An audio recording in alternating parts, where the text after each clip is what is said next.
let today remind you of that. Before I let Delian and Jacob give their remarks, I'd be remiss to say that this event does not exist without the same spirit of unity. And what better way to do that than to partner with our entire ecosystem to build these bridges together. So with that, I'd like to thank all of our supporters, and there's a lot of them, so bear with me.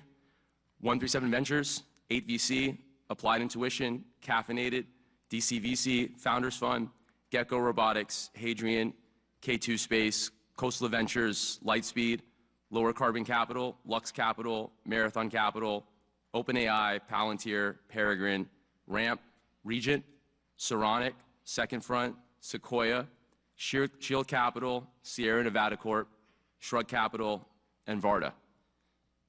Thank you guys. Thank you for your support, and thank you everyone for attending, and let's use this event to continue the momentum and work we all do year-round.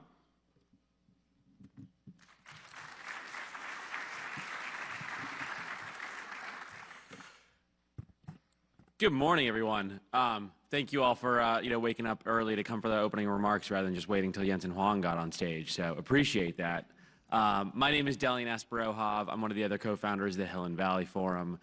In my 2 day jobs, I'm also a partner at Founders Fund, which is one of the preeminent venture capital firms in Silicon Valley. And my other day job is I'm the co-founder and president of Varda Space Industries, where we build in-space manufacturing facilities to produce pharmaceuticals and reentry pods that bring those pharmaceuticals back down to Earth. We also use those reentry pods to support Defense Department priorities, like the testing of next-generation hypersonic technologies. Christian and Jacob will both, Christian spoke and Jacob will speak about the unique geopolitical situation we find ourselves in today. And today's panels will be focused on particular areas of technology that can give the United States an advantage against our adversaries. In some areas of technology, the United States is woefully behind today, like shipbuilding, where the Chinese have over 200x the shipbuilding capacity of the United States, or rare earth minerals processing and magnet manufacturing, where China has a 90% market share. In other areas, the United States has the lead, but our adversaries are clearly nipping at our heels. In the field of artificial intelligence, our research labs in the United States clearly dominate the field, both in consumer applications like ChatGPT, we'll have Chief Product Officer of OpenAI, Kevin Weil, later today, but also in scientific fields like Alphabet's protein structure prediction, AlphaFold. At the same time, the Chinese released DeepSeek's open source model, which gained usage across the globe and gives China a soft power by disseminating an AI model to the world that refuses to acknowledge the Tiananmen Square massacres. In the world of aerospace, which is very near and dear to my heart, I'm a sci-fi geek, and the company that I started has to operate in space, the United States clearly maintains the lead in launch cadence, reusable rockets, and total mass to orbit.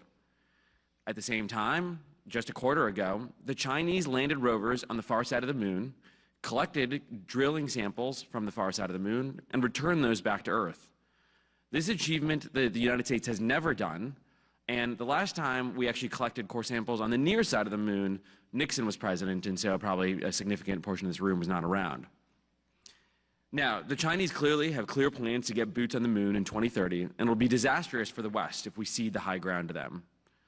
In a dictatorship like China, they're able to execute a full military-civil fusion that enables them to work in lockstep with commercial technologies. Thankfully, everyone in this room lives in a democracy that respects human rights.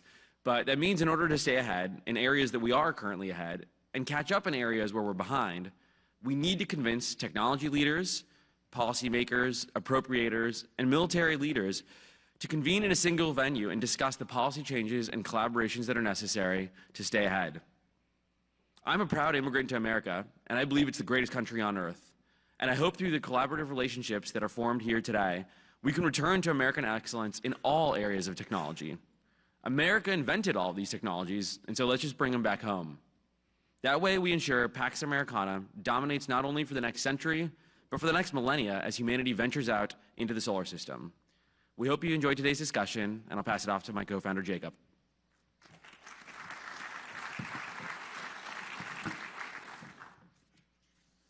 Good morning.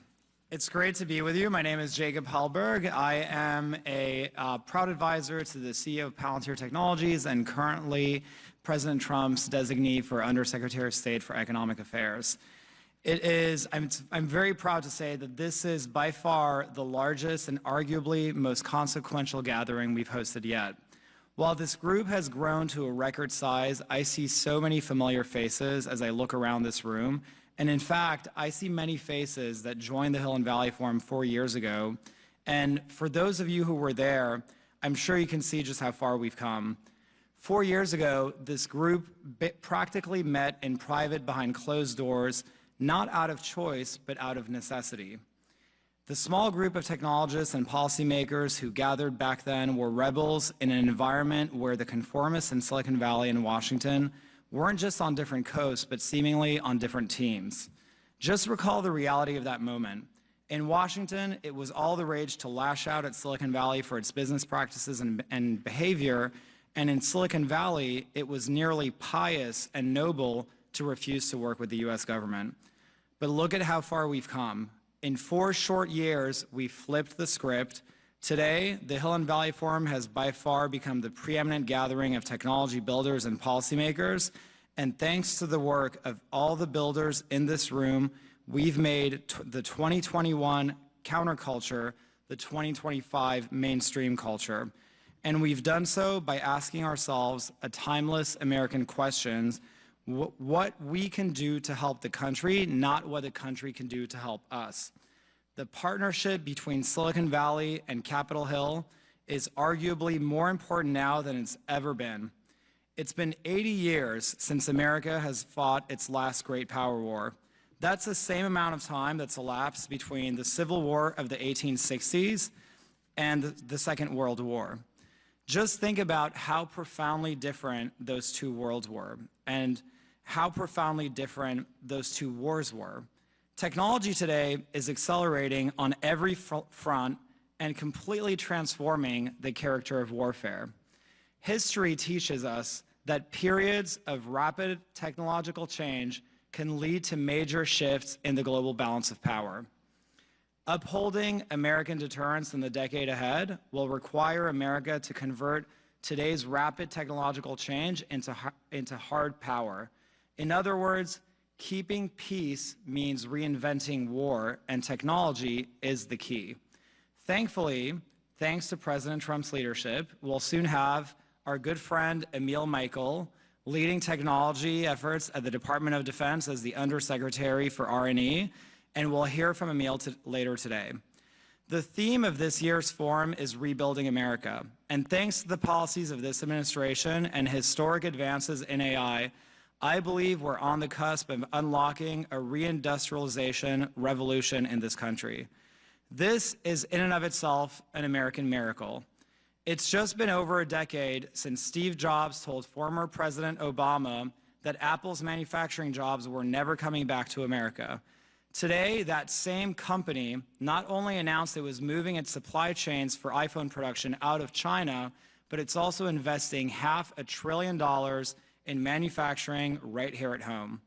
But it's not just Apple. Since President Trump was elected, there's been nearly $3 trillion in new private sector investment thanks to his pro-growth, America First policies, which are showing the rest of the world that it's possible to make things in America again. This is something innovators and policymakers are finally on the same page about.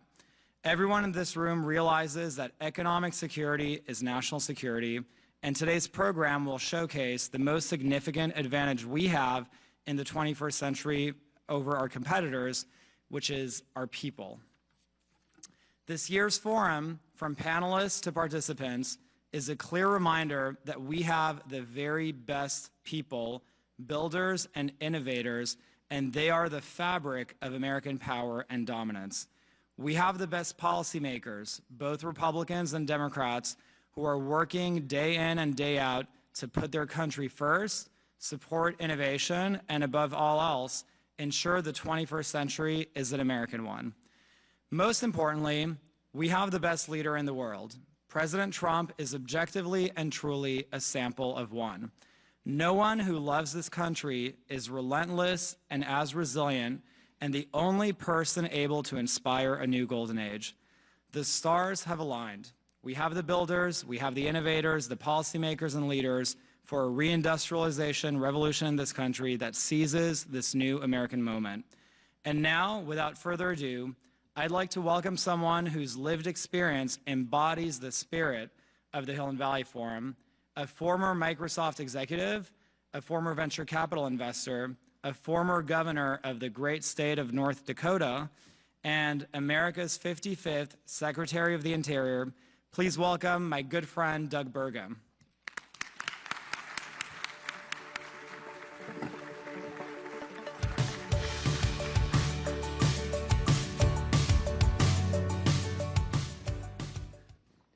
Good morning. That's all you got? Good morning. Hey, oh, I forgot, you guys have flown from the West Coast. It's actually like 4 a.m. or something for many of you. But first of all, I want to begin with gratitude, and certainly gratitude to the three founders, so Christian, Jacob, Delian. Just 4 years ago, this was conceived, and now this is, again, one of the most influential conclaves of Silicon Valley coming to Washington, D.C., and thank goodness they came up with this idea in 2021, because your voice matters now more than it ever has before. And so I also want to extend gratitude to each of you making a decision to, in many cases, fly from around the country to be here, to be here participating and helping to drive policy forward. So with that, again, gratitude to all of you. As Jacob said at the beginning, I've got a similar path to many of you. I started out as an entrepreneur with a startup, fought through decades of startup, had a successful IPO, had a great run as a public company, got acquired, stayed at that large company, and that large company was Microsoft, stayed there. All 2,000 of us at Great Plains joined Microsoft. I stayed there as we grew from 40,000 to 90,000 people, had people working in 120 countries around the world, had an opportunity to see what all of you have seen, which is that software is the greatest invention to extend human capability in our lifetimes and in perhaps the history of humanity. It's been just a game changer. And during the times, that almost 3 decades that I was in tech, and specifically in software, 1 billion people around the planet were raised out of poverty because of the innovation that was being driven out of America in terms of advancements in productivity and raising and the disbursement of that capability around the planet. It was a miracle. And now here we stand on the cusp of where AI is taking us. And it's going to be leaps beyond what any of us have seen. I think even many people that are in the industry or spent their careers in the industry have a hard time understanding fundamentally that we're at this point where AI is going to take us to places where software changed every job, every company, and every industry. AI is going to do that at some multiple level of that. It's going to do it with a speed that we haven't seen. We're going to be curing diseases. We've just essentially solved the shortage of software developers with one invention, because as all of you know, I mean, the current versions of AI can code at levels that 90% of software developers can. So we're at a remarkable thing. Policymakers don't understand it. I hope that all of you understand it, but policymakers may hear the word AI, but they don't quite grab the impact this is going to have on every job, every company, every industry, and it's going to have an impact on defense. It's going to certainly has an impact on the cybersecurity of our company, our country, our data, and our infrastructure. But the point of all that is that there has to be this understanding. Your presence here matters to try to drive the policies, because we can lead in technology all we want, but now we're at a different point. We're at a point where few people had connected the dots that you can't win the AI arms race without enough electricity to drive the manufacturing of intelligence. An AI data center is a manufacturing hub, and it manufactures intelligence. And if we don't have enough power, we're going to lose the AI arms race. And the AI arms race with China is one of the 2 existential threats that I feel we face as a country. The other is obviously Iran getting a nuclear weapon. That's something that we can't let happen, just like we can't allow ourselves to lose the AI arms race to China. And we need power. But we've been stuck and I would say Silicon Valley's been commingled with this idea for the last several decades, that somehow there's an idea that the climate extremist agenda, that somehow, a degree of temperature change in the year 2100 is the thing that should drive every policy in America. And I've always been a little offended by that. I'm a curious person. I'm curious about, how a group could, take a spreadsheet and extrapolate data, for 90 years, 80 years, now 75 years, and say this is absolutely what's going to happen. Because many of you, have you guys seen any business plan and any projection ever turn out exactly the way it was going to be for a startup? No, I don't think so. So it's like, but somehow somehow the nation and the policymakers were putting faith in this idea that this thing was an absolute, and if you spoke out against it or even questioned it or were curious about it, then you get canceled. And why I was offended by it was because, having spent my life in innovation, like all of you, understanding that innovation has been the source of American greatness. It always has been and it always will be, was sort of precluding that somehow over the next century, that between now and 2100, we weren't going to be able to have any new invention to bend or change a curve. And it would be like sitting around in 1925 and saying, I'm going to tell you exactly, I'm going to be a future fortune teller. I'm going to tell you exactly what's going to happen in the year 2000. But whoops, they forgot to figure out, that Noyce was going to invent the chip in 1958. They forgot, that Gordon Moore was going to come along and go, wow, look at this, Moore's Law. And we're going to have the explosion of technology that we've had. And now you throw AI in the mix. We know AI is here. It's not like a mystery. It's coming. And people have known it's coming. We've always known that we were going to get to this point of capability. It's been predicted and predictable that we were going to get here. It wasn't a mystery in like 1925 versus 1958, and boom, I mean, something you never saw coming, and here's the chip that's going to transform everything. So do a group of all of smart people like you really believe that we're not going to be able to solve an issue around a degree of temperature change in this country when we've got AI and we've got that capability? Of course, but in the short term, but in the next few years, even though we might have a slight lead in technology ahead of China, but China's a fast follower. That's a polite way of saying they copy and everything. And I know, and I'm not saying this as a politician. I'm saying this because my first trip as a student to China was 1980. That was interesting. They were barely opening up. My first time there as an entrepreneur was in 1989. And we were not selling, Great Plains was not, we were not selling internationally. We were selling in Canada.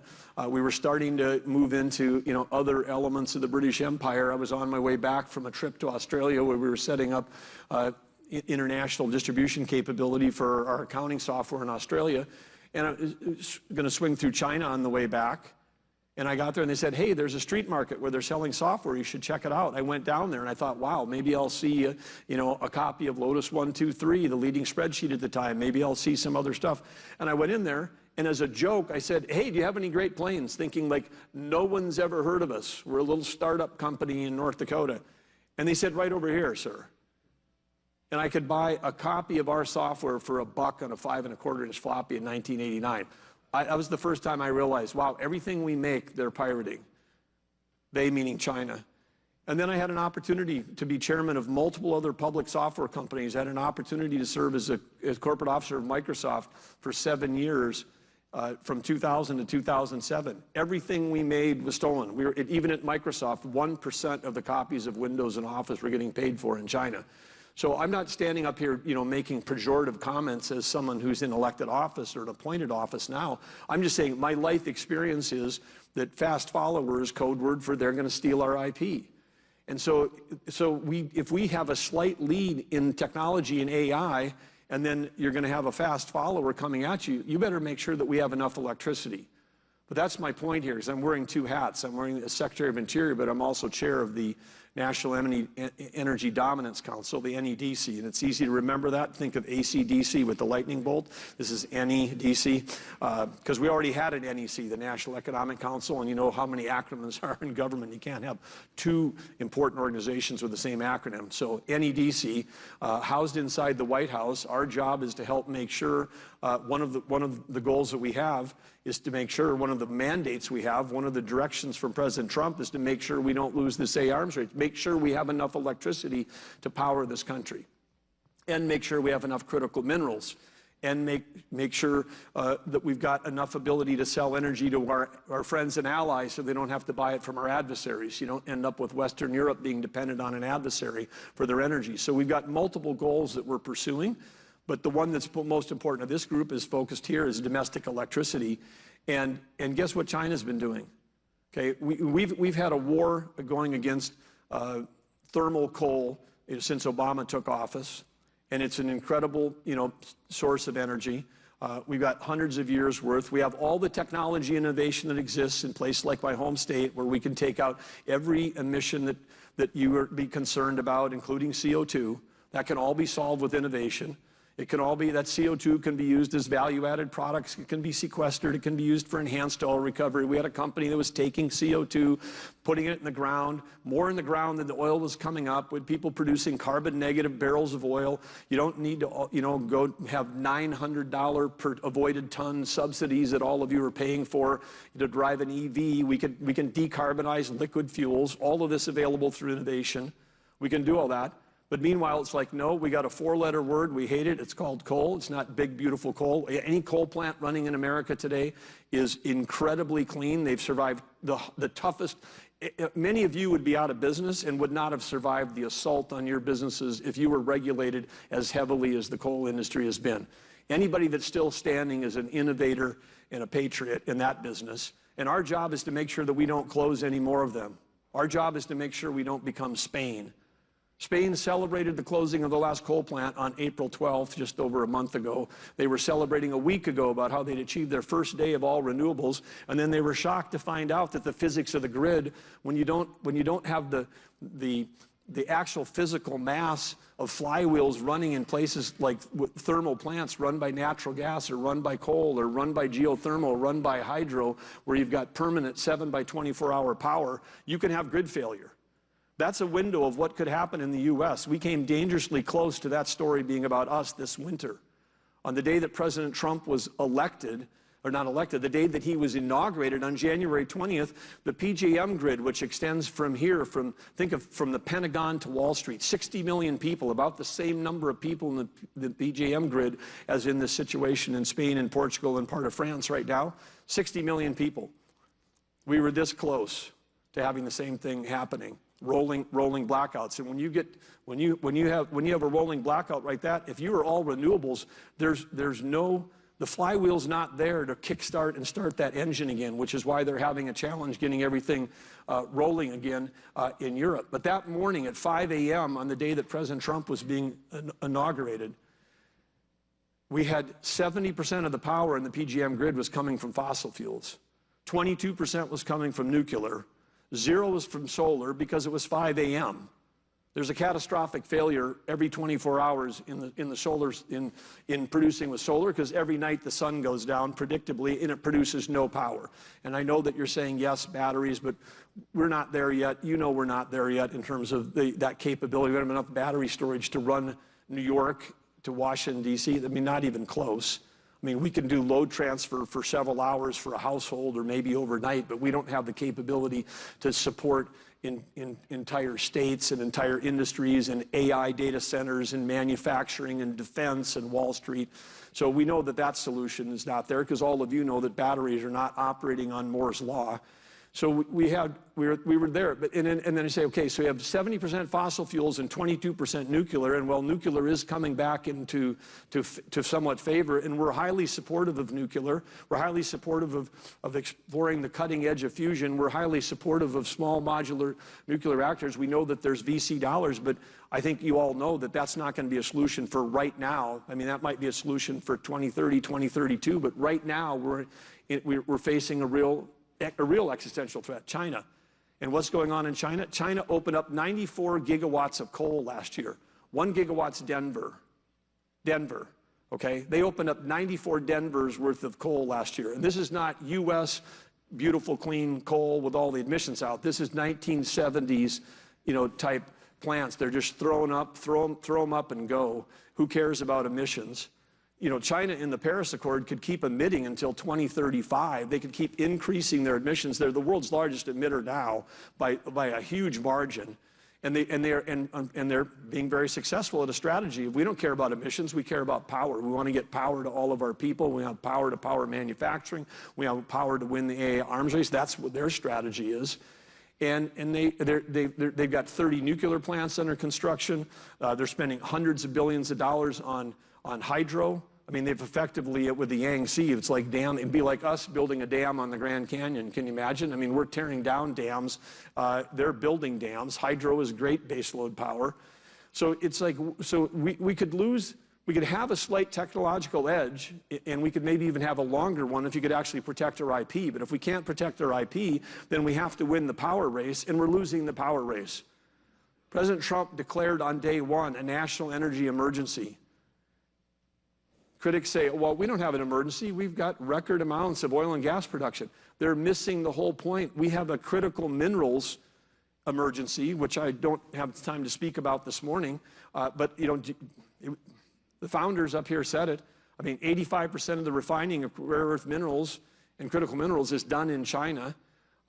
They've got with their Belt and Road, whether it's pulling it out of the Congo or Indonesia, open pit mining, slave labor, no reclamation. Yeah, they got low cost. Anybody in the U.S., you get behind a critical mineral, rare earth mineral startup in this country, and guess what? China dumps into the country. So we're working on a plan at NEDC where we've got to have sovereign risk insurance, not against a foreign country, but against our own, that if you put capital into a project that's related to fossil fuels or project related to critical minerals and mining, that if somebody comes along in a future administration with an executive order that if they want to wipe out if they want to wipe out what you've invested in, they've got to write you a check to pay you for your lost capital. Future administration shouldn't be able to say, no, with a stroke of a pen, we're going to kill this pipeline project, even though that company's got $3 billion in the ground in pipe, labor, and easements, moving a legal product legally permitted. But we've just decided we don't like it for idealistic, extremist reasons. If they want to do that, they may have the executive power to do that, but they should have to write a check to you and your companies. And so sovereign risk insurance is one thing. We need stockpiling of critical minerals in this country across the top 20 ones where we're most exposed, just like we have a strategic petroleum reserve. We have to do that. And then we've got to think about, actually, for the first time, the federal government itself getting in as a partner with you as an equity investor in companies that are doing the processing. And we're moving at this at light speed, because right now, if there was an actual war going on right now, we are in a huge precarious position relative to China, because we did manage to kill, along with the timber industry, we've tried to kill the grazing industry, not we, but the previous administrations. And certainly mining has been about as welcomed as coal in this country. But when we develop coal, I mean, you should also remember there's two kinds of coal, thermal and metallurgical. But on metallurgical coal, you need it for steel. And all of you know that we've got to have steel going in our country. If we want to get back in shipbuilding, if we want to get back into defense, we have to have that. And so again, this is why it's not just drill baby drill, it's map baby map. We've got to figure out where all the resources are, and believe me, we have them. Just in interior, there's 500 million acres of surface, 700 million acres of subsurface, and 2.5 billion acres of offshore. All of these, we can protect every square inch of our national parks. We can protect, every square inch of our national wildlife refuges, because they make up a small portion of those numbers, those massive amounts of lands that it's talking. Our last best special places we can take better care of than we ever have before.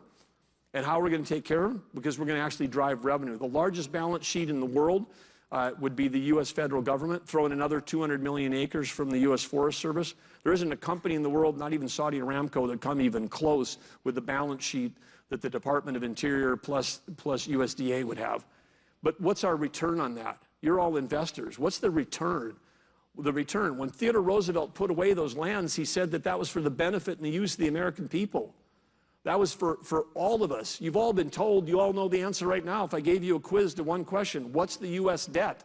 In your head, you're all saying to yourself, 36.5 trillion, because you all know the number. If I said to all of you, next question, what's the asset side of that same balance sheet? How many trillion on the asset side? If there's 300 of you here, we'd have 300 different answers, because there is not an answer in Washington, D.C., because you could maybe go over to Treasury and they'll tell you, here's what our financial assets are. What's the value of the 500 million acres of timber and land and rare earth minerals? We got a rough estimate last week, just the coal resources in this country could be worth 8 trillion, just the coal on public lands, not the coal that's on private lands.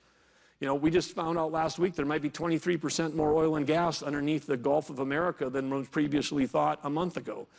We know that now that there's an opportunity to develop critical minerals from undersea mining and do that safely.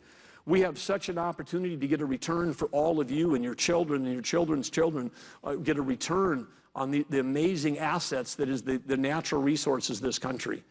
If we want to balance the budget, if we want to reduce interest rates, we have to thoughtfully do what Theodore Roosevelt said, because he said that conservation was as much development, sustainable development, as is preservation. And so we have a huge opportunity in this country going forward. We can win the AI arms race with China. We can have enough power to power our cities. We can build grid security. We can support all of you. And we can get back in the game where we're not relying on imports for all of the things, because we've shut down American development across all of our public lands. And in closing, I want to say, I'm sure that you're saying, hey, I've got a bunch of team members. That's great. You said that. We're here in Washington. But all of the people that work for us, still believe that, that we've got to save the world. We've got to save the environment. We got to stop, cutting any trees. And we stopped cutting trees, after the spot at all. Now we burn more board feet of timber by many, many tens of millions a year than we actually harvest. Okay, we burn it because we got uncontrolled forest fires, because there hasn't been forest management for 30 years in this country on public lands. And it kills people, it kills communities, it kills jobs. Interesting. But if we were doing the forest management and we were harvesting the timber, all of you would be participating and receiving a check, because the federal government, when we sell timber sales, we get money in. When we fight fires and come in afterwards and have to spend tens or hundreds of billions of dollars on recovery, that's all coming out of your pockets. Do you want to get paid, or do you want to pay? That's on every one of these topics: timber, grazing, oil and gas, critical minerals. No one would run a business where you would decide all you do is pay out, print money and pay out, as opposed to get checks in. This is essential to how we build a better, stronger government. But we can do all the things we need to support this industry. We could absolutely do that. And in doing that, we are going to win the AI arms race with China. We're going to bring prosperity here to home, and we're going to bring peace abroad. And peace abroad begins when we sell energy to our friends and allies. They can stop funding conflicts against us with the sales of oil and gas to specifically who? China. When we have failed sanctions in Russia and Iran on oil and gas exports, the dark fleet, which now represents 25% of the world's shipping, we've just turned our adversaries into China's discount gas station.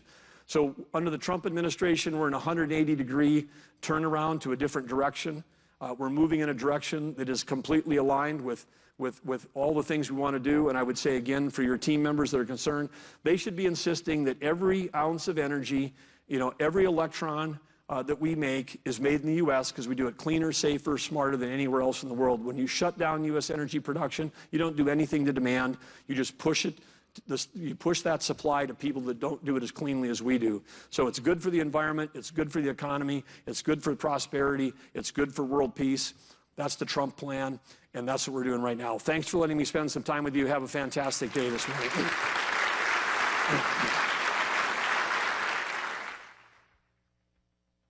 And now, a special address from Senator Bill Hagerty.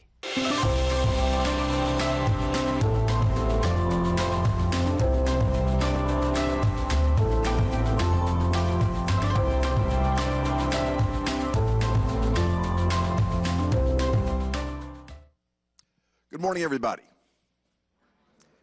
Boy, this is a tough act to follow. Every time I hear Doug Burgum, I learn something new. First, before I start, I just want to thank the three individuals that founded the forum here: Christian, Jacob and Delian. And I particularly want to congratulate I want to congratulate Jacob for the new position that he's going into. He's going to be our Undersecretary for Economic Affairs. It's a huge job at the Department of State, someone that has a clear vision on the threats posed by China and the opportunities that we can deliver from a technology standpoint, from a defense standpoint. We couldn't have a better person going into this position. I look forward to helping make Jacob successful. I look forward to helping getting him confirmed, and I hope all of you will find ways to help him be successful as well. What I want to convey today is a message of optimism. I couldn't be more excited about where we are. We're on the precipice of something that's auspicious here. We have a real chance. You heard Doug go through some of the energy opportunities that we have. I think about the innovators that are in this audience today. Our ability to innovate, to fund, and to create is unmatched around the globe. But first, I want to talk about some of the challenges that we face, particularly from China, what the Trump administration is going to do. And I also want to share with you a piece of legislation that will hit the floor of the Senate in about 10 days, because I think you'll be excited about it. First, with respect to China. If you think about what's happened, particularly since 2001 when they entered the WTO, China has used extraordinarily unfair practices, stealing intellectual property, subsidizing key industries, and making it next to impossible to enter their market without taking on very unfair terms of trade. In the process, as they built up a massive trade surplus with us, they've also built up a massive military. And if you look at their military, guess what? It looks just like ours. Where do you think they got that intellectual property? Right here. They steal it. They steal it, they build it, they use slave labor, have no environmental standards, and they use those advantages in an unfair way to compete. That's about to change. From a technology standpoint, I served as U.S. Ambassador to Japan before coming to the Senate. One of my biggest jobs was to get Huawei, ZTE, and those types of technologies out of the communication systems there in Japan. We did it here in America.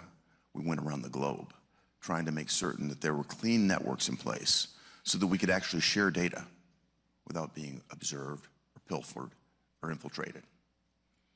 Think about the social media platforms today that China uses to try to perpetrate Beijing's perspective and try to undermine our own. They've utilized technology in a way that certainly is advancing their interests and to the detriment of most everybody else.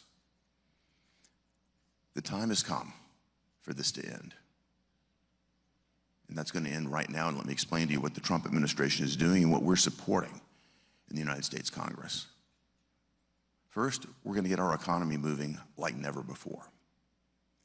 My colleagues and I are working at pace on extending the 2017 Tax Cuts and Jobs Act. What that will do is it will lower corporate tax rates. It will help you know how to expense and depreciate. It will facilitate capital investment, and by making it permanent, it will facilitate capital investment over the long term.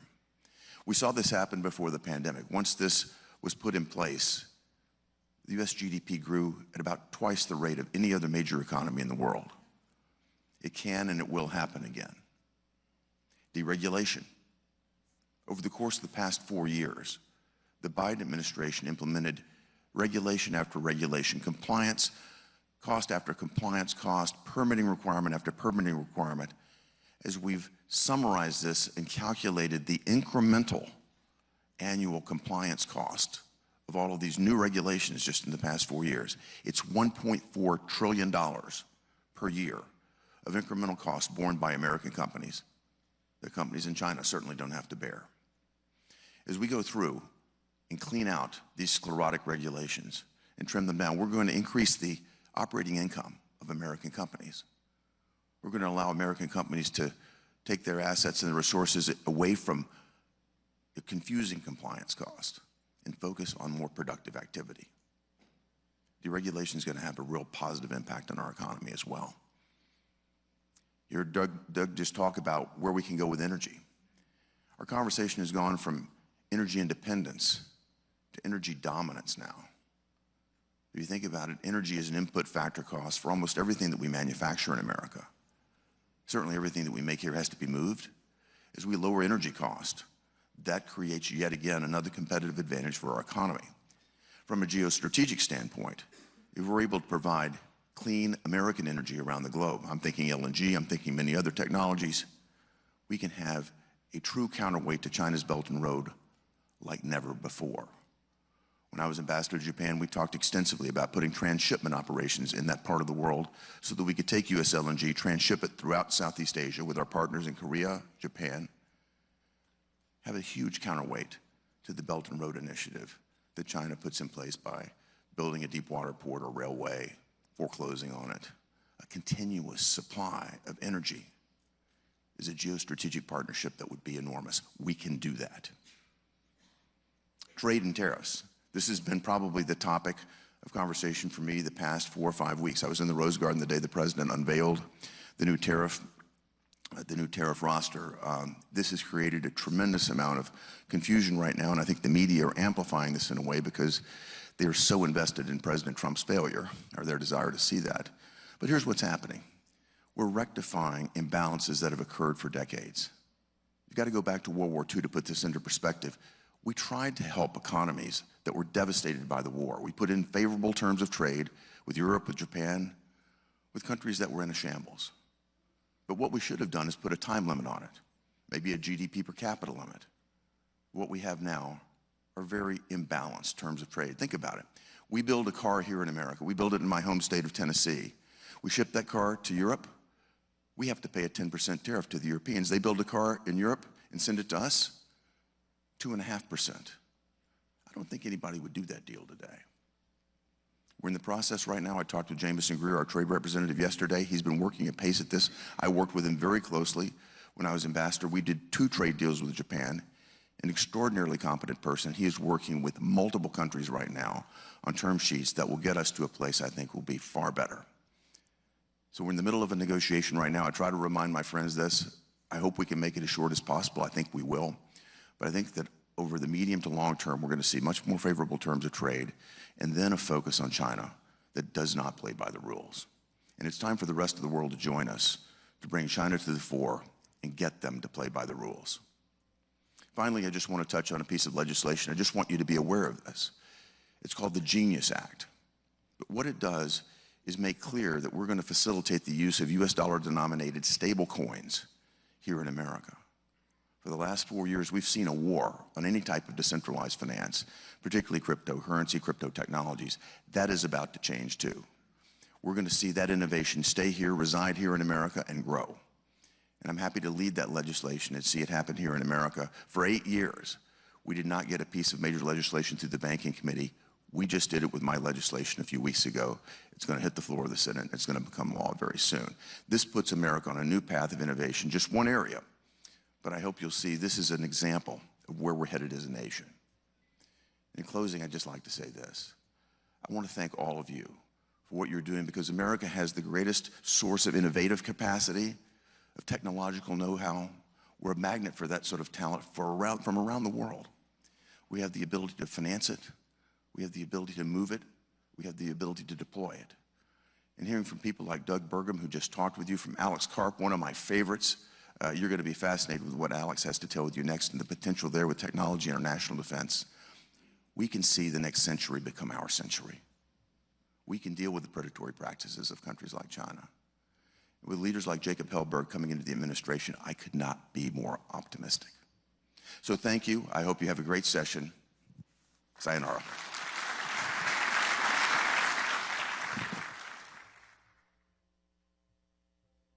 To discuss forging the technological republic, power, purpose, and the new American century, please welcome co-founder, Hill and Valley Forum, Jacob Hellberg, moderating with co-founder and CEO Palantir Technologies, Alex. Wow.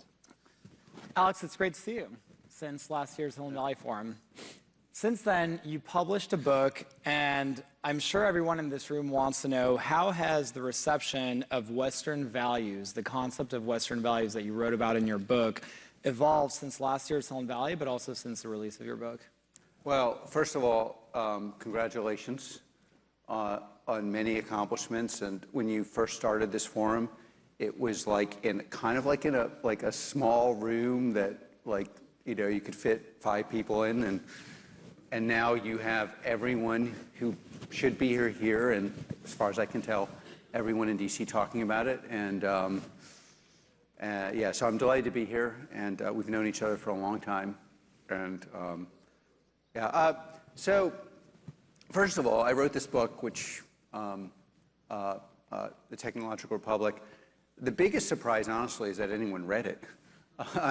You know, and then it was a #1 bestseller. And the basic way the book market works in this country is you write, it's like a little bit like yoga versus taekwondo. It's like in yoga, it doesn't really work, but you feel good about feeling good, and you don't really know what you learned, and you go once in a while, and somebody famous said do it. And that's how you sell one kind of book. And the other book is like taekwondo. You get lots of belts, and it doesn't really work. And if you get in a real fight, you get your ass kicked. And that's how you sell a book. And we had neither, and it's a real book. And there's like, and it's not, by the way, like by Palantir, although obviously that's the logical conclusion of everything. And then to top everything else off, it's kind of intellectually erudite. And the central thesis is the obvious truth that Western society, defined by meritocracy, rule of law, and honestly, mostly by competence, is superior, and that very few societies are willing to have a plan of any kind where they could be around in like 100, let alone 1,000 years.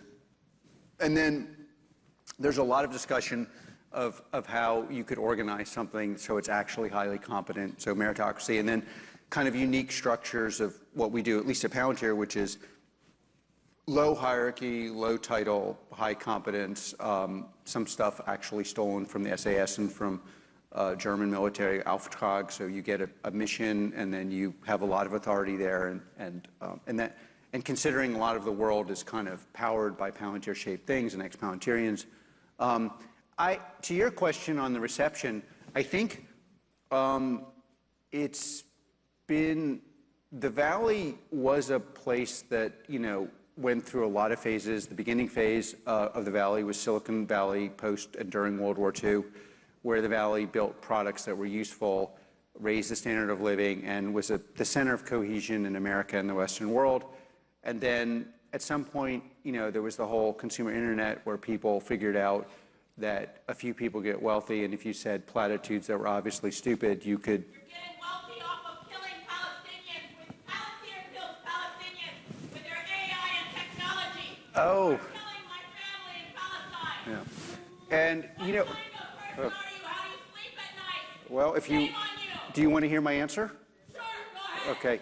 So, I think the primary cause of death to Palestinians... That's not funny. Okay, do you want to hear the answer, or do you want to yell? For no reason. Well, you don't want to hear an answer? I want to hear Obviously. So the primary source of death in Palestine is the fact that Hamas has realized that there are millions and millions of useful idiots that will... using that excuse. This is why you don't get a platform to speak. Because you are killing my people and you're justifying it because of Hamas or anyone else. Can we get security up there? Okay. One of the most... How dare you? Okay. How dare you? Your AI and your technology from Palantir kills Palestinians. Mostly terrorists, that's true. No, it's not anybody. If you say mostly, so it's okay to kill Okay. innocent others. Look, if your argument was so strong, wouldn't you let me talk? It's so strong. It's so strong. It's so strong. Your argument is... Okay. That's... Thank you for... Anyone else who supports this technology and AI to kill Palestinians. If your argument was so strong, you'd let me talk. You don't deserve a platform. If your argument was...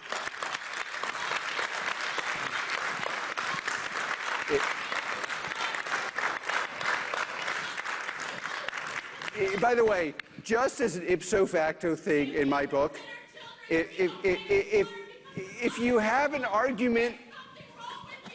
thank you.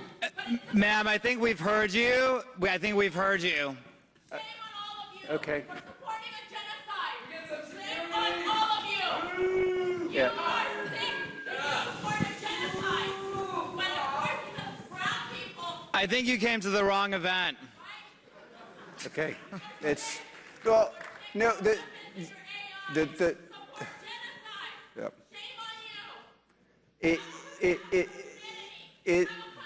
How about, like, okay, if anything, Okay, have a great day. One of the most important things, first of all, I really support free speech. So the part where you get up and say what you think, I'm 100% on your side. Like, if you want to come in here and accuse us of doing bad things, regurgitate where I'm a sick, bad person who's doing it for power and I'm enjoying watching people suffer. Okay, great. I 100% support her right to say that. But the thing on our side that we have to fight for is we have to fight for a right to discuss and say our side of this or my side of this. And like, one of the most important things about the book, which you may not want to read, is you don't need to read, is if your argument is that strong, why will you not let the other side talk? And there, it's like obviously, if the argument was as simple, and by the way, the pain of Palestinians is something that everybody, and anyone who dies in war, obviously people care about, I care about that. The obvious solution to war is to have the West having the strongest, most precise, deadly weapons possible so that we can minimize unnecessary, innocent deaths. And by the way, the primary way you minimize these deaths is you're so strong no one attacks you. And that's how you actually do it. Now, there are many sides to this debate, but, one of the things that's really frustrating in the West, honestly, is I kind of call it, I spent a lot of my life in Germany. I'm kind of pro-German culture, especially where it actually works, which you could argue in many ways it's not. But it's like what I would call probably incorrectly, the greenification of our society, which is, we kind of all support something like climate. I think most people support regulated immigration. You have 20% of your society in Germany who are just radical to the point where the ideas make no sense, but they 100% believe, and then they end up controlling the policies of the whole society. And the responsibility we have who want pragmatic, real-world solutions, like, of course, wars lead to innocent deaths. What do you do to minimize the death? Why did October 7th also include how were there security lapses? These are really important questions. Could it be done better? How would you do it better? What is America's role? Who do we sell to? Under what conditions?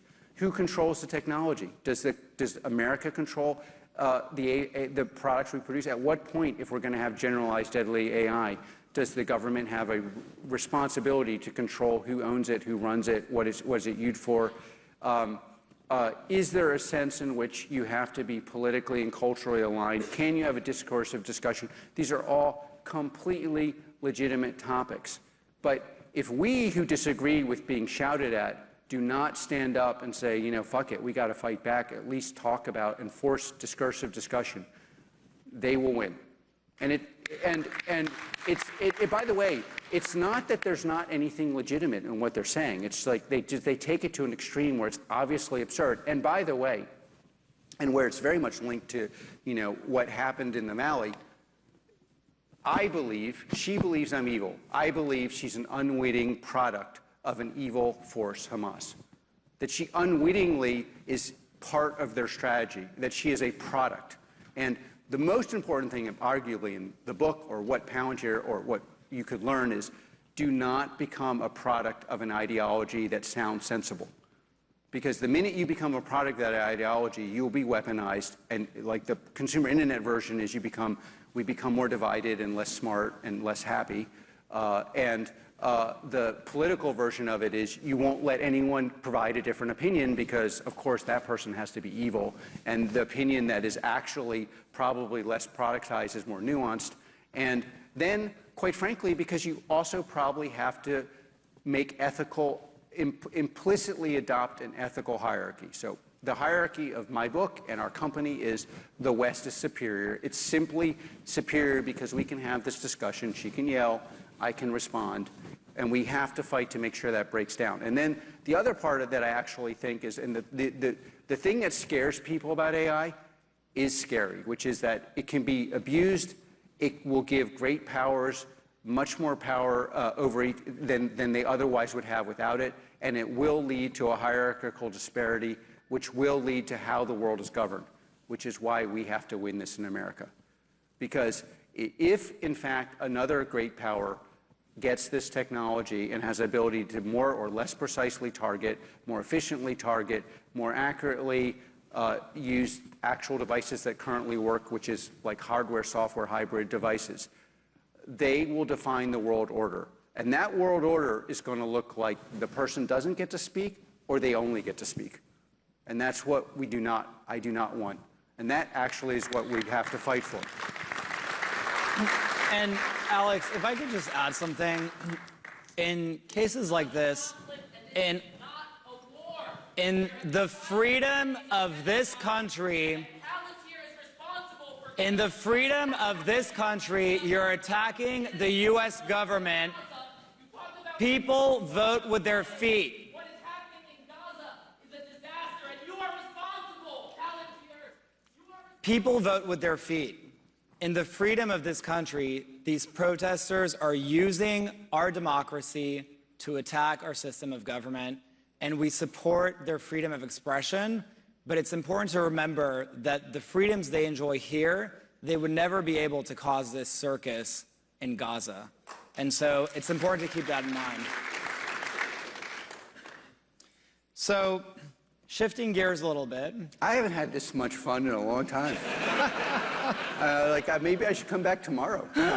This is like I'm actually a reformed academic, and I spent most of my life. There are many Palantirians here actively hiding my dyslexia. It's probably the only thing I've ever hidden. Like, I probably should have hidden more of my personal life, or definitely should have hidden my political views. I should have, I got lots of people to quit Palantir. I didn't want to quit by telling them things that were seen insane or offending them, which I apologize for sometimes. The dinner table basically was, obviously it wasn't just shouting, but like discursive, and there usually was an aunt or an uncle who was occasionally over who would pull something like this, but it was usually from the far left. It's like, but the means of production are so stacked against the working class. How can you have a view? So it's somewhat cathartic. So in this room, we have a lot of builders who want to build great products and who want to build great companies. Obviously, Palantir is now, I lose track of the market cap, $220 billion market cap, depending on the day of the week. What are some of the organizational lessons that you think have made Palantir a great company, and what advice do you have for policymakers to make our government culture more efficient and effective? By the way, I believe we're in our infancy, but I think every real company that succeeds at a scale, like, basically I think there's a binary thing in the history of companies, like, can you get to $1 billion in revenue or not? And it's an important metric because parts of a system can go well and can get you pretty far, but if you can cross the $1 billion mark, then something has really gone well, and it's not just something falling together. And I would, to get to that kind of mark, you have to have a founding team where people are doing something where they have a primordial level talent, inborn talent, that they're willing to dedicate every ounce of their life to, probably for 5 years or more. And I believe to do that, you have to have a belief structure on top of it. Like, the pain of dealing with highly talented people, or the most talented person you've ever met, is going to be very, very high. And I don't know how you do that without some belief. Now, the belief doesn't have to be I would prefer it to be Western values and the superior of the West defined like I see it, but it doesn't have to be that. But I would say, and as absurd as that kind of sounds, look at the counterfactual. Almost every great company in the world is built by builders in this country. And why is that? Again, take the German example. Germany has people that are equally talented, equally smart, they believe much smarter, which they tell me whenever I go there.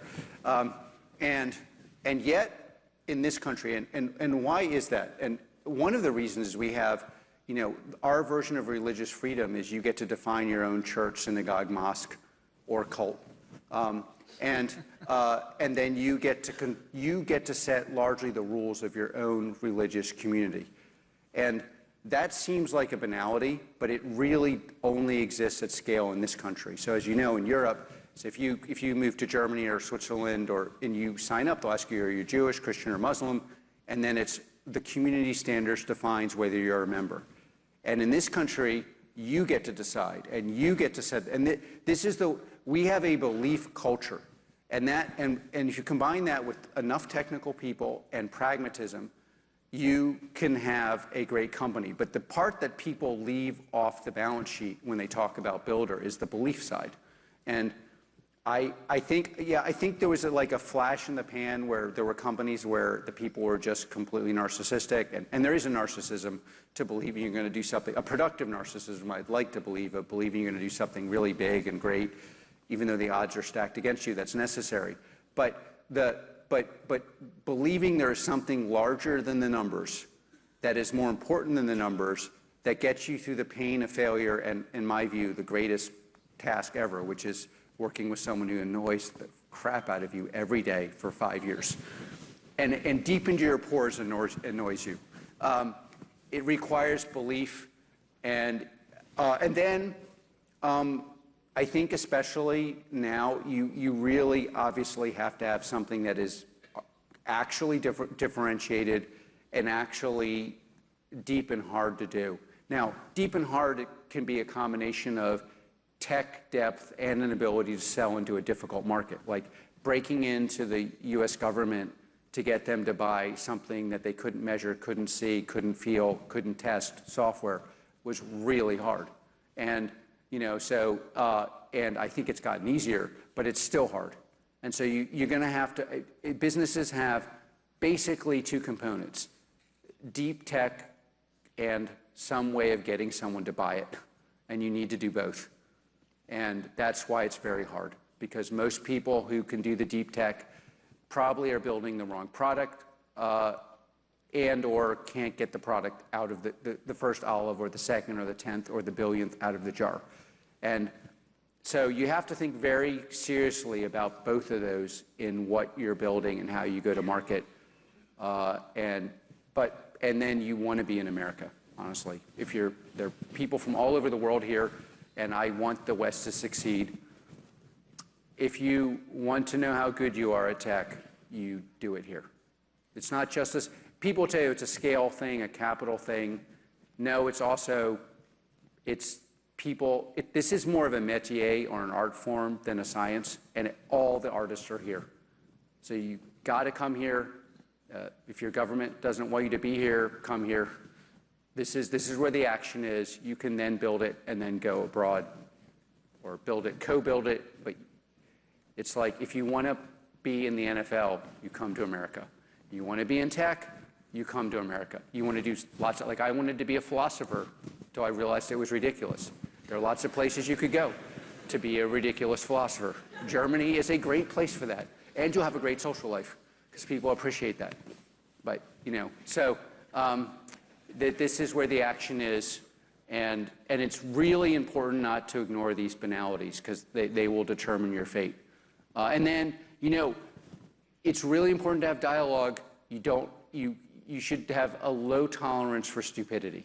I mean, in public, when you're talking to people, you really want to steel man it's a contradiction, but you want to steel man everything you encounter. How could this stupid thing actually be true is a really important question. But if the stupid thing is actually stupid, and if it comes from a world-class wealthy person, it's still stupid. It's stupid, but again, you can't just write off things as like, this obviously makes, this is obvious. You have to spend a lot of time figuring out, is something that otherwise looks dumb actually smart? And that's hard to figure out. But that it's not a prestige thing. A lot of smart people and accomplished people say things that used to be true. And like one of the reasons we succeeded at Palantir, like we sued the government. I've told the story 1,000 times, so some of you have heard it.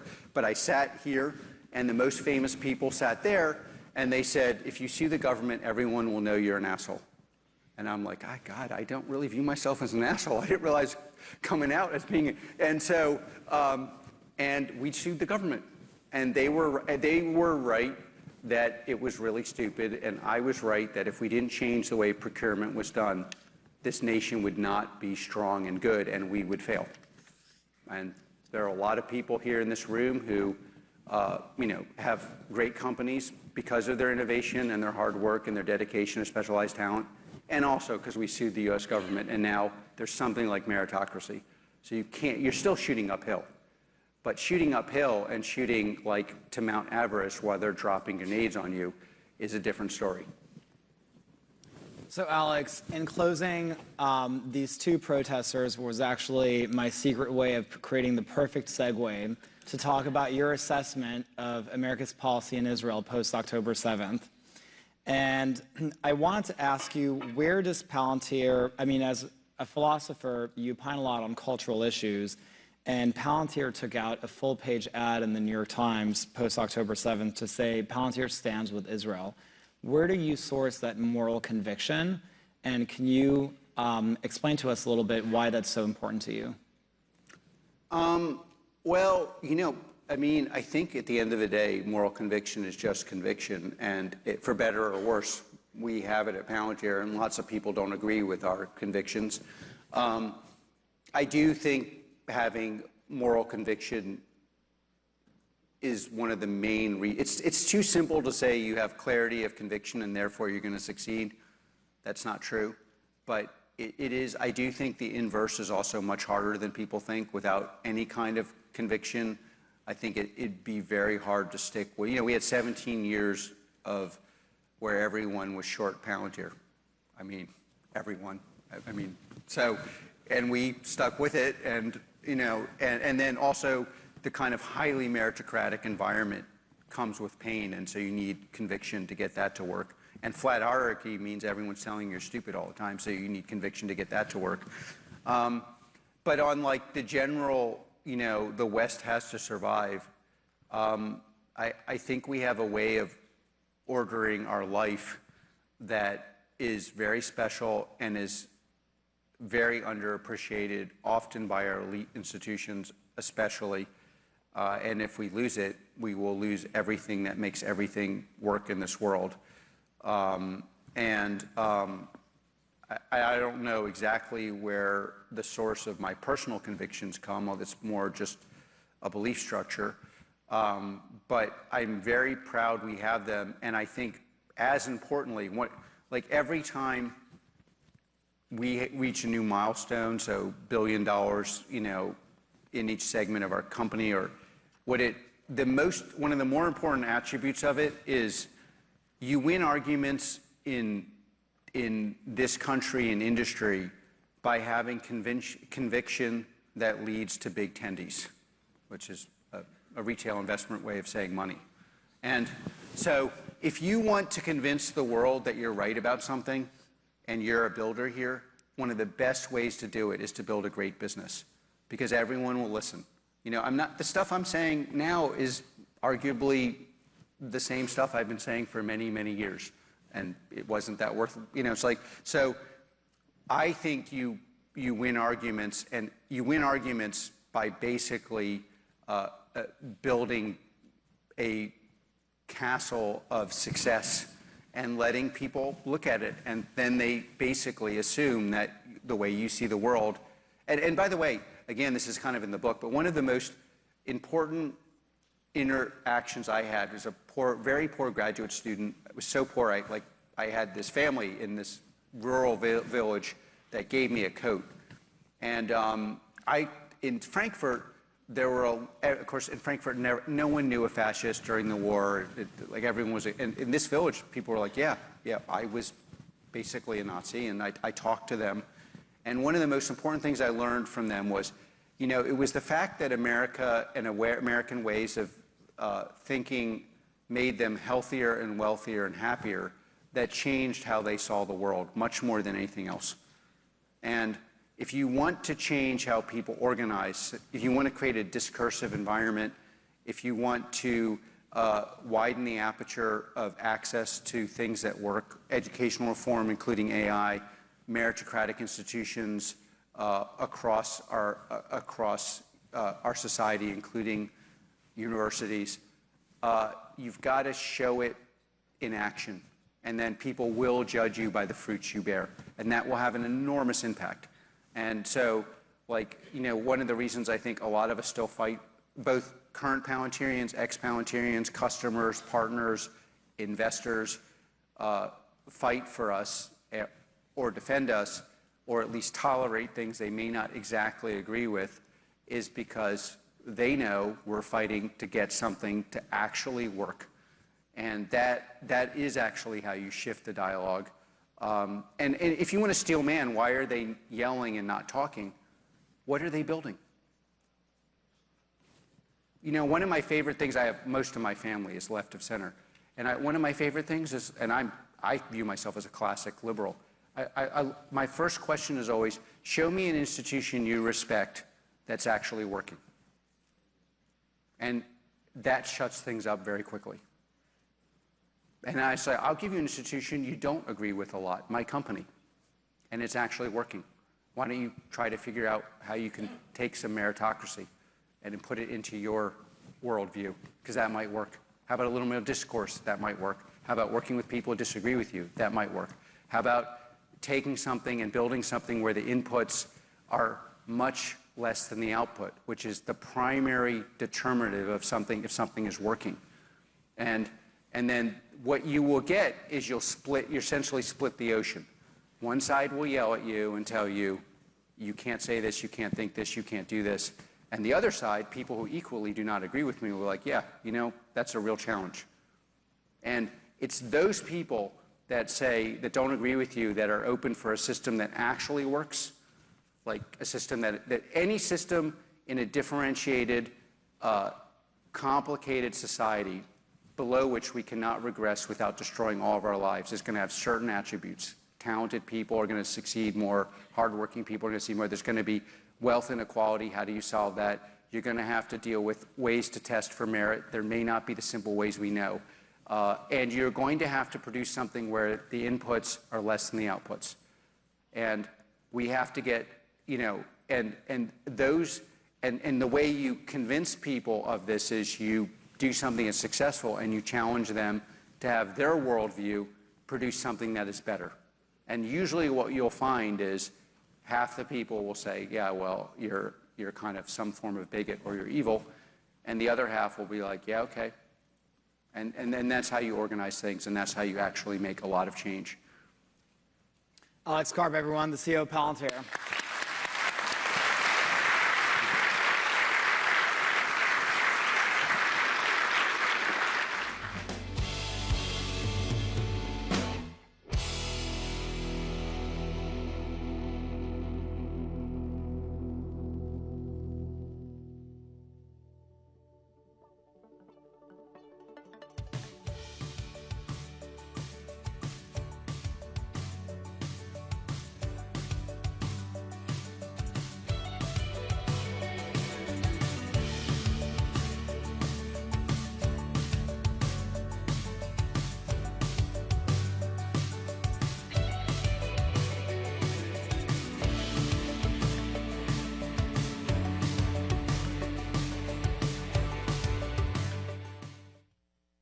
Up next to discuss rebuilding industrial power, AI factories, and the return of American manufacturing.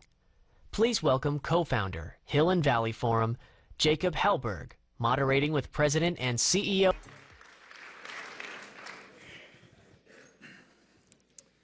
Jensen, welcome to the Hill and Valley Forum. It's great to have you. Thank you very much. It's very nice to be here. You've positioned AI as a new industrial revolution with AI factories at the center of it. Can you explain to us what is an AI factory and why is it important to understand in the 21st century economy? AI. Well, we've been talking a lot about AI over the last several years. It's multifaceted, and I think it's helpful to look at it in this lens. First, of course, AI is a new technology. It's a new technology in the sense that it's built differently than software of the past, and this new software can do things that software of the past could not do. And so it's incredible technology. All the things it can do, all the things that we have to do to keep it safe, all the amazing things that it's going to enable, fantastic. So there's the technology layer. The second layer, which is rather new, in the last technology industry, software production, it was done by humans typing. Now we have a new industry, and this software is produced with machinery.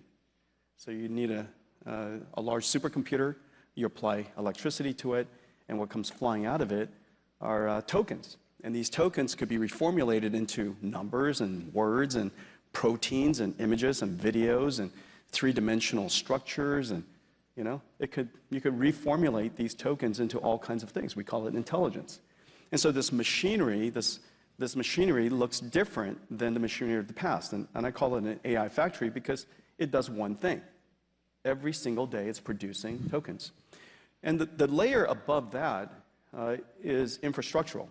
And this is the reason why we now internalize that AI is likely going to be quite an extraordinary industrial revolution in the sense that this new technology is going to enable a new industry that I just mentioned, AI factories, the production of intelligence, but it's going to go back and revolutionize and transform every other industry.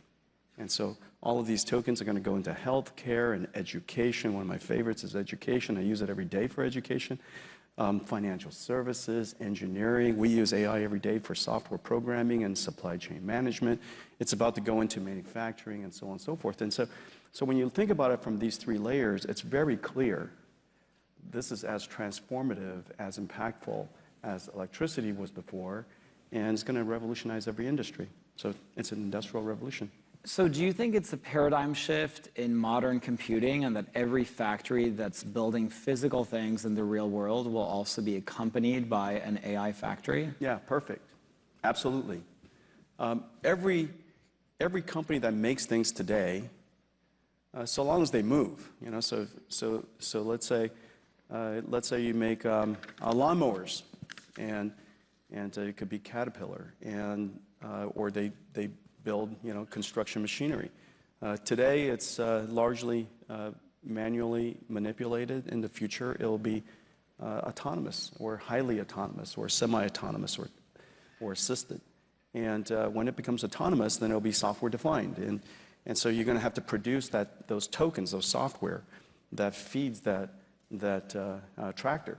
And so in the future, every company that builds things will have a factory that builds the things that they sell, and then they'll have another factory that builds and produces the AI that runs on that thing that they sell. And so it's very clear when you look at car companies.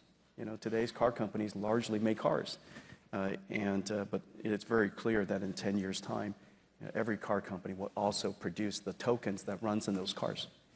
You've talked a little bit about physical AI, the concept of physical AI over the last year. For policymakers who are thinking about the future of American policy, can you explain to us a little bit what physical AI is and how we should be thinking about it? Take a step back. AI really came to consciousness, modern AI really came into consciousness about 12, 14 years ago when AlexNet came out and computer vision saw its big giant breakthrough. And that was I guess 2012. Around that time, when you take a step back, what is computer vision? In its largest context is perception. Perceiving the world, whatever modality of information. It could be, of course, images, it could be sounds, it could be vibration, it could be temperature. And we've now developed AI models that understand the meaning of all of that information and can be quite smart about it. So the first layer, the first wave of AI was perception AI. The second what everybody started talking about maybe 5 years ago was generative AI. And generative AI is where the AI model has learned how to understand the meaning of the information, but translate it. So, for example, you could understand English and translate it to French. You could understand English and translate it to images. And so you could prompt it to generate images. So generative AI is essentially a universal translator, if you will. A universal translator that understands the language of humans, language. And so that's the next wave. The wave that we're in now is where you now have AIs that can understand, it can generate, but as you know, intelligence requires us to solve problems and recognize conditions that we've never seen before. And the way we do that is we use reasoning. We apply rules and laws and principles that we've learned in the past, and we break the problem down step by step by step. And even though we've never solved this problem before, through reasoning, we can solve it.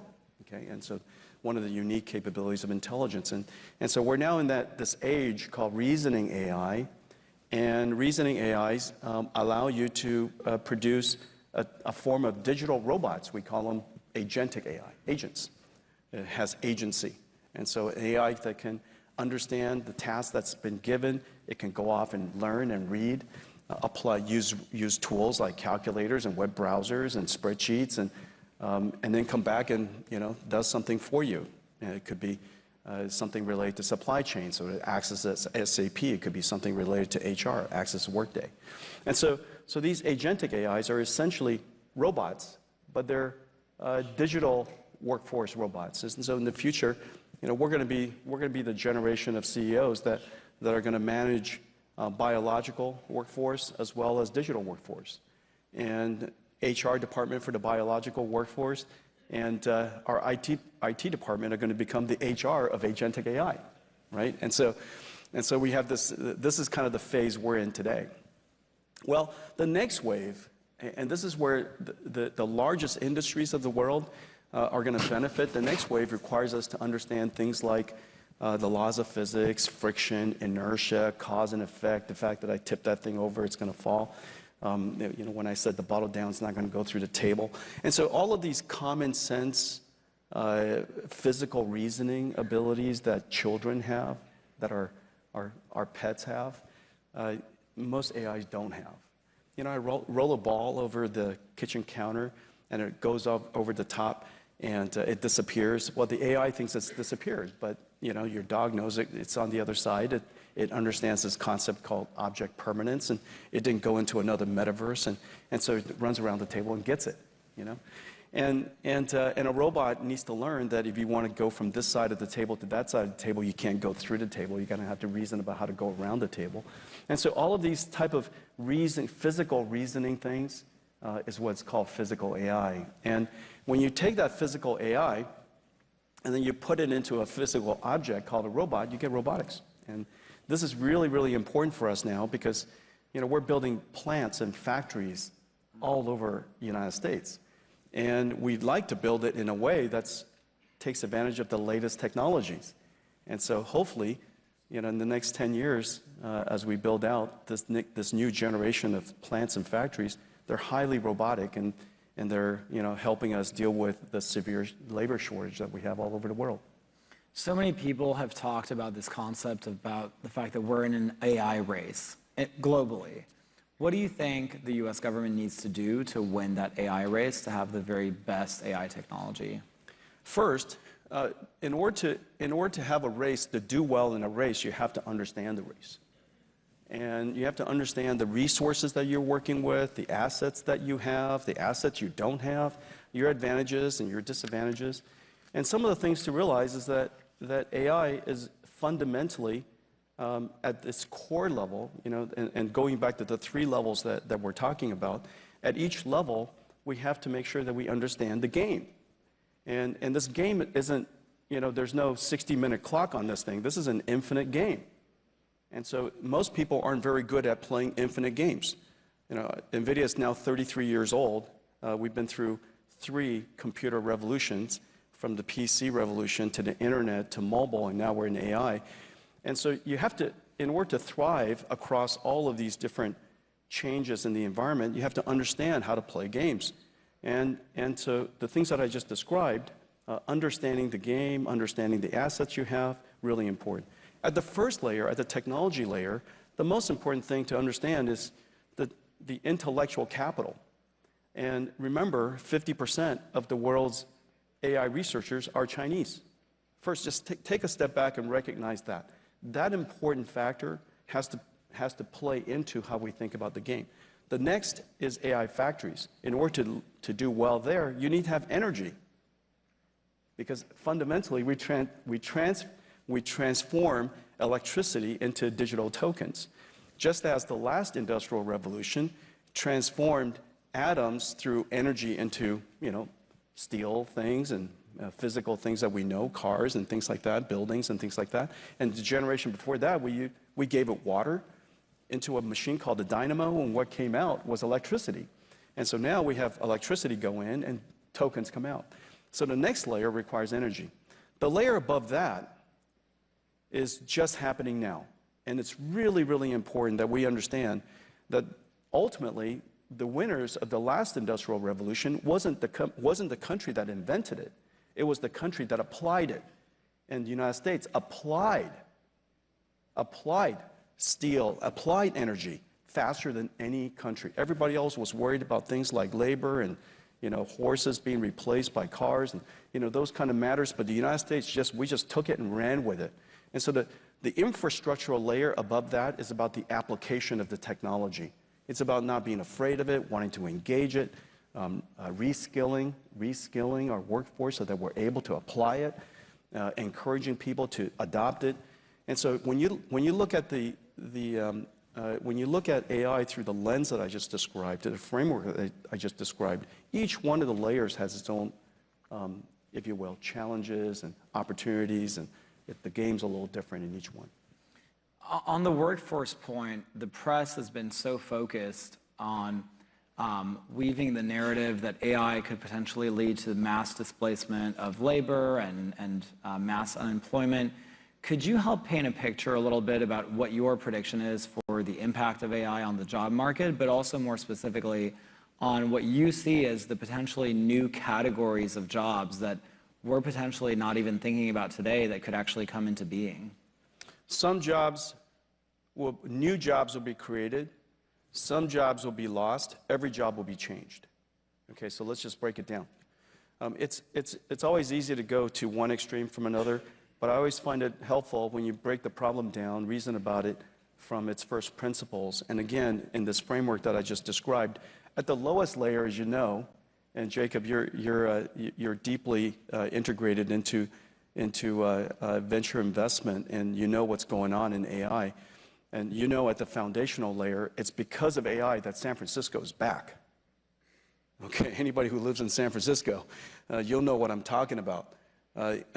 Just about everybody evacuated San Francisco. Now it's thriving again. It's all because of AI. And AI creates a new type of job, and the fundamental reason is because it's software development, but done in a different way. We've changed every layer of the technology as a result of AI. What used to be human-coded software running on CPUs are now machine learning-generated software running on GPUs. And so every single layer, the tooling of it, the compilers of it, the methodology of it, the way you collect data, curate data, use AI to guardrails, use AI to teach, use AI to keep the AI safe. All of that technology is being invented right now, and it creates tons of jobs. At the next layer, this is where the giant opportunity is. Remember, I just said that we're going to create a new type of factory, and this factory has electricity come in, and it generates tokens out. A 1 gigawatt factory, let me just put it, 1 gigawatt factory, and we're in the horizon building something like 7, 8, 10 gigawatts of AI factories. 1 gigawatt factory is $60 billion. $60 billion for 1 gigawatt. 100 megawatt factory is pretty commodity now. It's pretty commonplace. And so you just divide that by 10. But $60 billion is the annual, one factory is the annual revenues of Boeing. And to build it, you have to finance it, creates a lot of jobs. You have to build out the site, the shell, creates a bunch of jobs, construction. You know, you got carpenters, you got steel workers, you got masons. You got to build out that factory. $60 billion factory. This thing is gigantic. You have to have, mechanical engineers, electrical engineers, plumbers, and then after that, all the low voltage stuff, all the IT and the networking. After that, operations. That entire cycle is about 3 years. A whole bunch of new trade jobs have to be created. These trade jobs, in the last computer industry, the last computing platform shift, the number one critical path for most companies' growth is software engineers. This next layer, AI factories, the number one is going to be trades, the trade craft. And I think this is terrific. Our country needs to acknowledge that tradecraft is respectable work, and it's critical work, and it's necessary to build our country. And so we want to encourage tradecraft, electricians, plumbers, carpenters, steel workers, the whole span of it. We're going to need a whole bunch. And then now, above that is when we can start talking about how are these AI agents going to change the work of doctors or financial service professionals or customer care. Or in our company, just as a starting point, every single software engineer is now assisted by AI assistants. And the amount of code that we check into the company is incredible. As a result, our productivity has shot up through the roof, and we're hiring more people because it enabled us to create more things that the world desires. It increases our revenues and increases our ability to hire. And so I think that layer above really wants to engage AI as early as you can. Remember, it's not AI that's going to take your job. It's not AI that's going to, destroy your company. It's the company and the person who uses AI that's going to take your job. There's been such a huge amount of focus lately on bringing manufacturing back. A lot of people in the AI space have talked about the concept of how digital twins and manufacturing plants adopting digital twins could actually help enable rebooting manufacturing here. And simultaneously, the CEO of Apple, Tim Cook, recently said that one of the main bottlenecks to reshoring and making the iPhone here was having a good and precise robotic arm technology.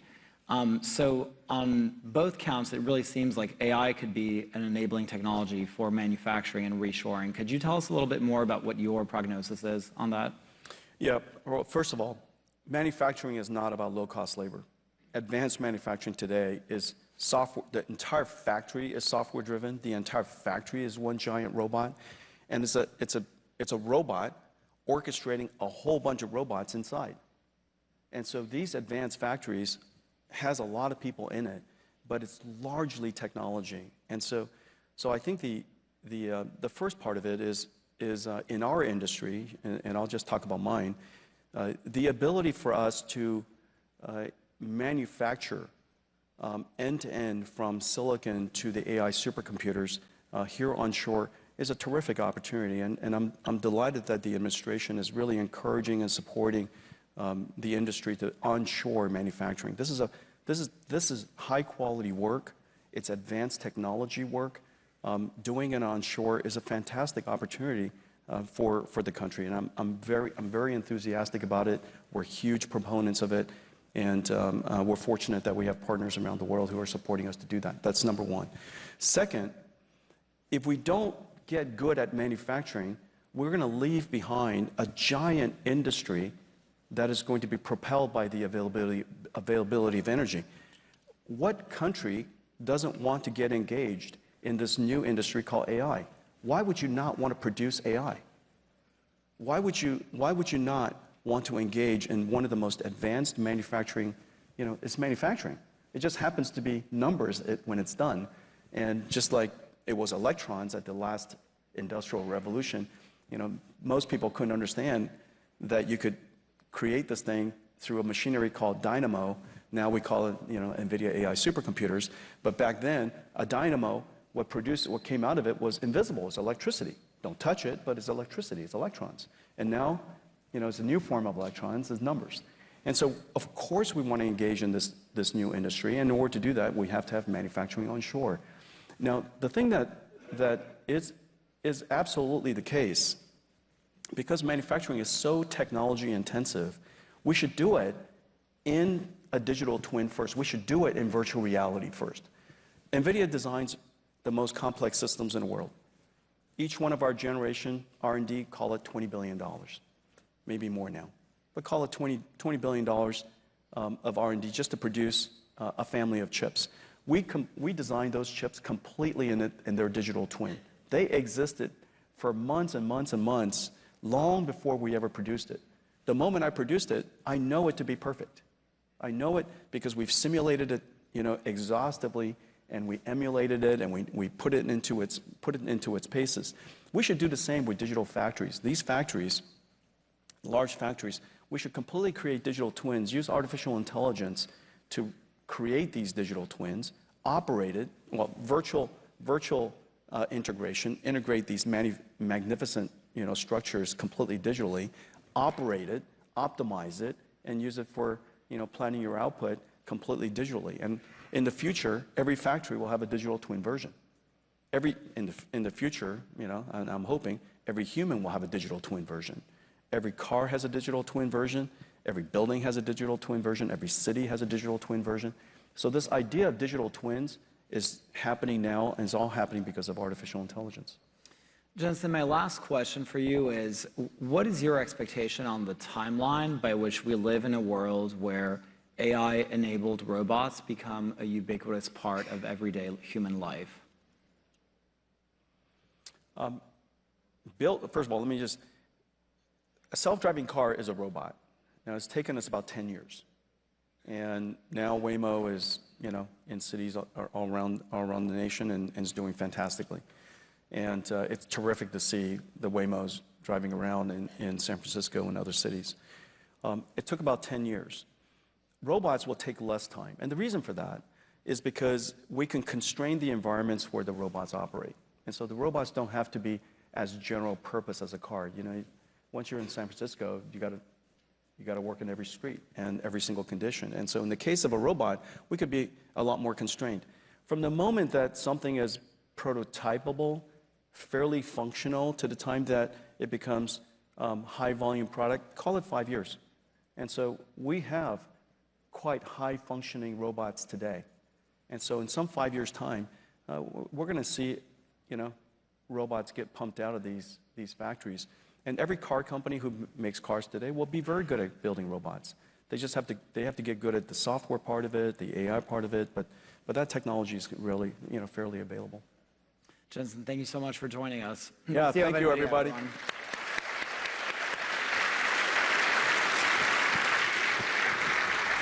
Thanks for And now, a special message from CEO of Oracle, Safra Catz. Technology companies play an increasingly important role in defending Western values and supporting the U.S. government.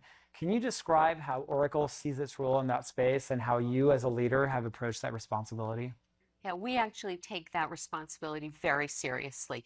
There is nothing more important ultimately than making sure that our warfighters and our entire defense industries have the absolute best. Really, the things they need are always critical to what we do at Oracle. Remember, we started working for the CIA way, way back. That was our very first customer, and after that, NSA. So our whole, really, the center of everything we think about is how do we get the very best to the people who are spending their time defending all of us and defending freedom.